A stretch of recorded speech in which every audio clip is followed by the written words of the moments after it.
Eu me chamo Alessandra Carvalho, sou professora de História e coordeno essa disciplina no pré-vestibular social da Fundação CCERJ, junto com os professores Edson Azeredo e Claudiane Torres, e junto também com 36 mediadores e mediadoras.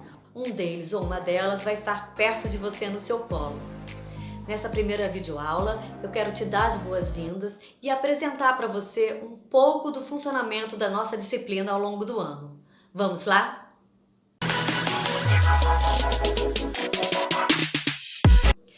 O primeiro assunto que eu quero falar com você é sobre os materiais de estudo. A cada segunda-feira, a gente vai postar uma videoaula que vai apresentar para você um resumo, uma síntese de determinado conteúdo histórico e também vai trazer alguma questão de vestibular, do novo Enem, um vestibular da Universidade Estadual do Rio de Janeiro, a UERJ, ou o vestibular do CEDERJ. Essa videoaula é um material inicial para os seus estudos, a apresentação de um conteúdo. É muito importante que você assista a videoaula e faça anotações sobre ela. Você pode inclusive separar um caderno ou um bloco para anotar as principais informações. Dessa forma, vai ser muito mais fácil acompanhar o desenvolvimento das discussões de história. Mas, para aprofundar a sua preparação para as provas de vestibular, é fundamental que você complemente seus estudos, consultando o nosso material escrito.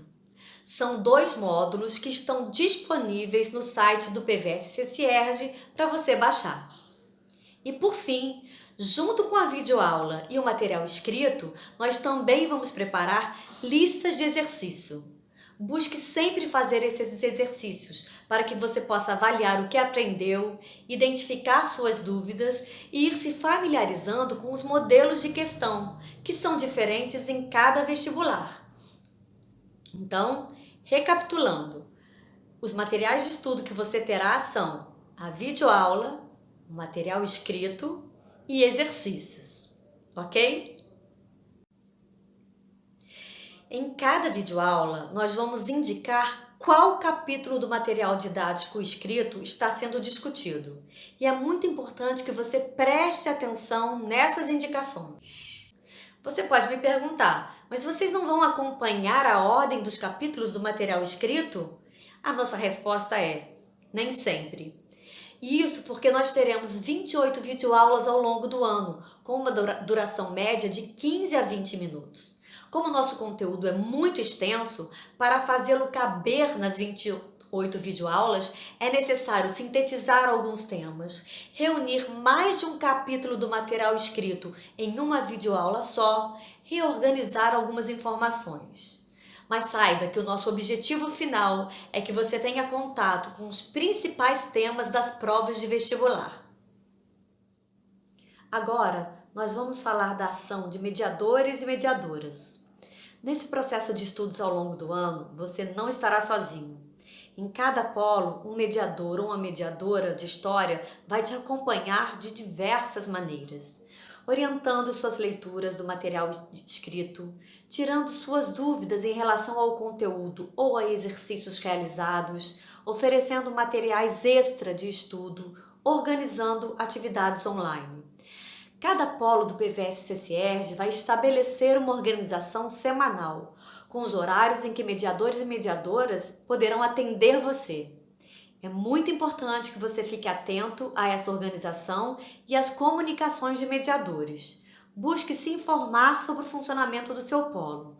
Assim, você consegue planejar as suas atividades de estudo, quando poderá assistir a videoaula, quando poderá ler o material escrito ou fazer os exercícios. Dessa maneira, você pode aproveitar ao máximo os encontros com o mediador ou a mediadora. E por fim, agora é a hora da gente falar um pouco mais sobre a nossa disciplina, sobre como a história está organizada no PVS. A primeira coisa que a gente precisa discutir é o recorte temporal. Qual é o período de tempo que a gente vai estudar? Quando a gente vai começar as nossas discussões?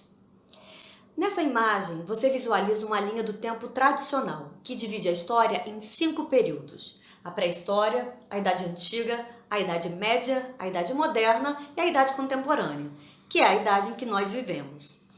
É importante destacar que essa divisão da história é questionada hoje. a denominação de pré-história, por exemplo.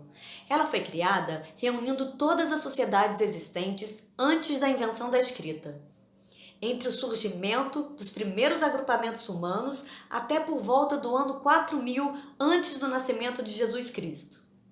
Mas será que é possível dizer que todos esses homens e todas essas mulheres viviam antes da história? Numa pré-história? Quantas criações e conhecimentos não surgiram entre essas pessoas? Com certeza, nós temos que refletir sobre essa crítica. Podemos chamar de pré-história as experiências vividas por sociedades humanas ao longo de milhares de anos? Se seguimos esse raciocínio, será que não reforçamos preconceitos contra povos dos dias de hoje que não têm escrita, como sociedades indígenas brasileiras, por exemplo? O segundo questionamento a essa linha do tempo tradicional destaca que ela é feita a partir de eventos ocorridos somente no continente europeu. Assim, o que dividiu a história antiga da história medieval foi a tomada da cidade de Roma, na Itália atual, por povos estrangeiros no ano de 476. Da mesma forma, o que marcou a passagem da Idade Medieval para a Idade Moderna foi a tomada da cidade de Constantinopla, que era a capital do Império Bizantino Cristão, e foi tomada pelos turcos otomanos de religião muçulmana no ano de 1453. E por fim, a mudança da Idade Moderna para a Idade Contemporânea é marcada no ano de início da Revolução Francesa, em 1789. Esses eventos, com certeza, tiveram consequências para os povos europeus e para os povos ligados aos europeus. Porém, será que podem ser utilizados para dividir a história de todos os continentes? Será que outros eventos em outras datas não são mais importantes para a história da China, do Brasil, da Nigéria? Assim, chamamos sua atenção. É importante conhecer essa linha do tempo e as cinco épocas definidas, pois as questões de vestibular se referem a elas com frequência.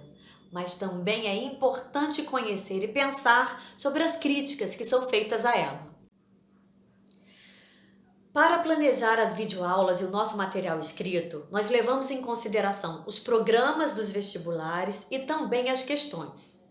Por isso, no PVS-CCERJ, o nosso ponto de partida de discussão é a Idade Média.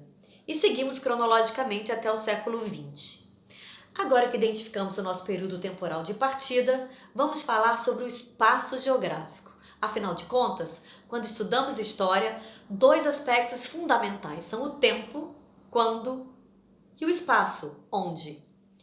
Nossa perspectiva aqui é construir uma história que inclua sociedades de diferentes continentes, pensando nas suas relações econômicas, políticas e culturais e nas suas transformações.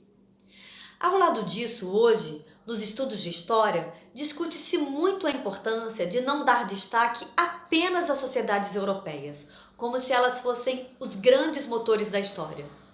É preciso ampliar o nosso conhecimento sobre os povos dos continentes africano, asiático e americano. Muitas vezes foram esses povos que influenciaram a história europeia e nós nem nos damos conta disso.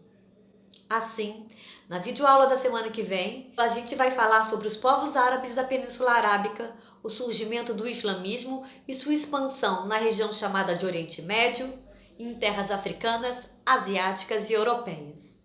Esperamos que você goste dos materiais que preparamos e que seja um ano de muito aprendizado. A gente vai estar com você.